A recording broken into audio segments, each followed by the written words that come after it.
Broadway legend Carol Channing, 97. Yes. She's dead. Whew. Hello, Dolly. Gentlemen prefer blondes. The legacy she's left behind. Did y'all know she was black? Yeah, she was.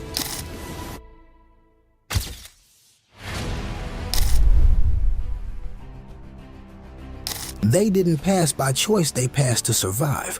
They looked white because Hollywood made sure they did. In the golden age of film, identity wasn't yours to keep. If your heritage didn't fit the industry's image, it was erased. Some stars were told to hide who they were. Others had their backgrounds rewritten entirely. Not because they wanted to pass, but because they had no choice. These are the stories of celebrities who lived behind a mask, who were only allowed to be seen if they left part of themselves behind. But the truth was always there, buried just beneath the surface. And now, we're bringing it back into the light.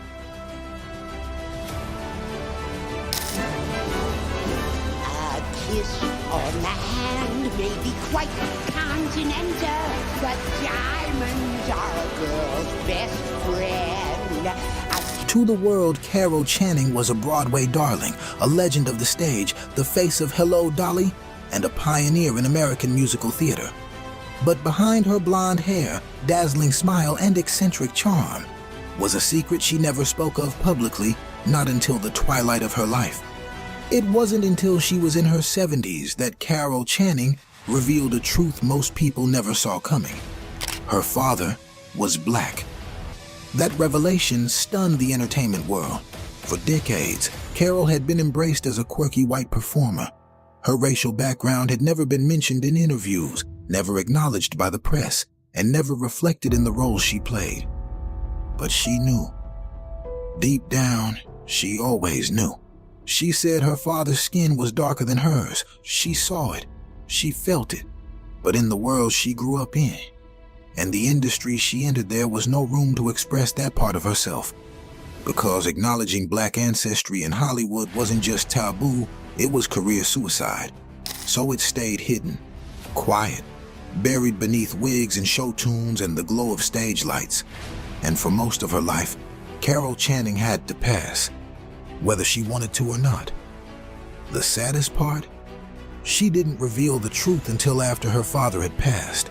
There was never a moment to say it when it could have mattered most, when the world could have seen her success and recognized the legacy she carried with her. And even after the truth came out, Hollywood never retroactively embraced her blackness. It was treated as an odd footnote, a trivia fact, not a reflection of the very system that taught generations of stars to hide their roots to survive. Carol Channing didn't choose to white pass. The industry chose for her. And for most of her life, she was a woman who belonged to two worlds, but was only allowed to be seen in one. I do want to take this opportunity of expressing my thanks and sincere gratitude to Mr. Frank Capra, director of It Happened One Night. He was the face of old Hollywood, a symbol of strength, masculinity, and untouchable stardom.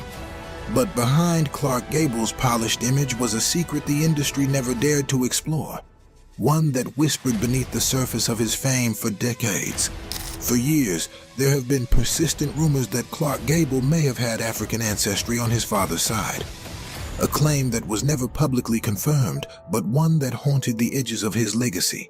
And whether or not the rumors were true, one thing is certain: Hollywood never would have allowed him to succeed if they believed they were. Because during Gable's rise to fame, even a trace of black heritage could end a career overnight. Studios weren't just marketing talent, they were curating race. And if you didn't fit the image, they made sure you stayed in the shadows, or never got through the door at all. Gable was cast as the ideal white male lead, clean-cut, all-American, marketable across the country. But the speculation around his background wasn't just gossip, it was a reflection of the industry's obsession with protecting whiteness at all costs. If the rumors had been true, his entire career might have unraveled before it began. And that's what makes Gable's story even more powerful, not just the mystery around his roots, but his actions when it mattered most. When filming Gone with the Wind, he found out that the black actors on set were being forced to use segregated bathrooms. He threatened to walk off the production unless the discrimination stopped. In a system designed to erase blackness, he stood beside it not because it was easy, but because it was right. He may have been a product of a system built on racial erasure, but at least once in his life, he pushed back against it. And that makes his story more than just a rumor, it's a mirror. A reminder of how identity, privilege, and silence shaped Hollywood, and how even its biggest stars weren't untouched by the weight of race. Remember the blizzard back in Manhattan in 1886. They say the traffic was tied up and folks were in a fix. To the world, Rita Hayworth was the embodiment of Hollywood beauty: red lips, red hair, and that iconic glamour that defined an era. But Rita Hayworth wasn't born Rita Hayworth. She was born Margarita Carmen Cancino, and the truth about her identity was something the studios worked tirelessly to erase. She was the daughter of a Spanish father and an Irish-American mother. But that wasn't white enough for 1930s Hollywood. So the system got to work. They changed her name. They changed her hairline literally. She underwent painful electrolysis treatments to raise her hairline and make her features look less ethnic. They dyed her hair a brighter red to soften her appearance, and slowly, methodically, Margarita Cancino disappeared, and Rita Hayworth was born. She didn't do this because she wanted to. She did it because the industry made it clear. If you don't look white, you won't work. And it worked. She became a superstar, a sex symbol, a legend, a household name. But it came at a price. Behind the scenes, she struggled with the disconnect between who she was and who the world wanted her to be. Her heritage became a secret, a liability, a thing to hide rather than celebrate. And while the public saw glamour and success, what they didn't see was the cultural erasure she had to endure just to survive in that spotlight. Rita Hayworth's story isn't just about one woman's transformation. It's about how Hollywood erased entire identities, one feature, one name, one strand of hair at a time. Because when your face is your future, sometimes the only way to be seen is to become someone else.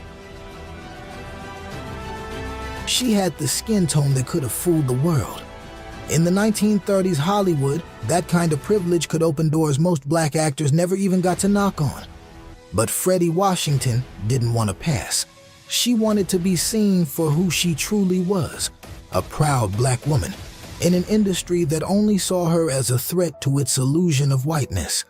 She was light-skinned, so light in fact that she could have easily slipped into white roles and built a safer, more profitable career. The industry hinted. Some even pushed. But Freddy never gave in. She made a different choice, one that cost her dearly. In Imitation of Life, 1934. Good afternoon, ma'am. It's raining so hard. I brought rubbers and coat to fetch my little girl home. I'm afraid you've made some mistake. She played a black woman who passes as white in a society that rejects her true identity. It was fiction, but it was also her reality. Because once the camera stopped rolling, the same industry that applauded her performance quietly shut the door on her career. Hollywood didn't know what to do with someone like Freddy. She was too white for stereotypical black roles, and too black for anything else. So the studios did what they always did when they couldn't control someone. They pushed her to the margins, and she paid the price. Freddy Washington didn't fade from the spotlight because of lack of talent. She was brilliant. She faded because she refused to deny her identity to make others comfortable. Where others were forced to pass, she stood her ground and was punished for it. But that choice, that courage, makes her story one of the most powerful in this entire history. Because while others were molded by the system, Freddy Washington broke from it. Before Salma Hayek, before Sofia Vergara, there was Dolores Del Rio, a trailblazer, a beauty, and one of the first Latina actresses to break into Hollywood.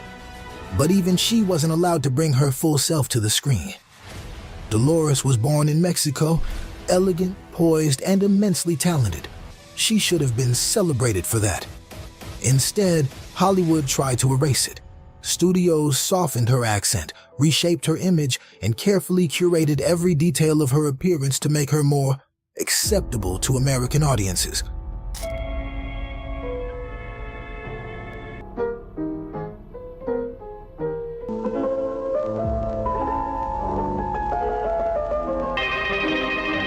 Because in early 20th century Hollywood, being visibly Latina was a liability.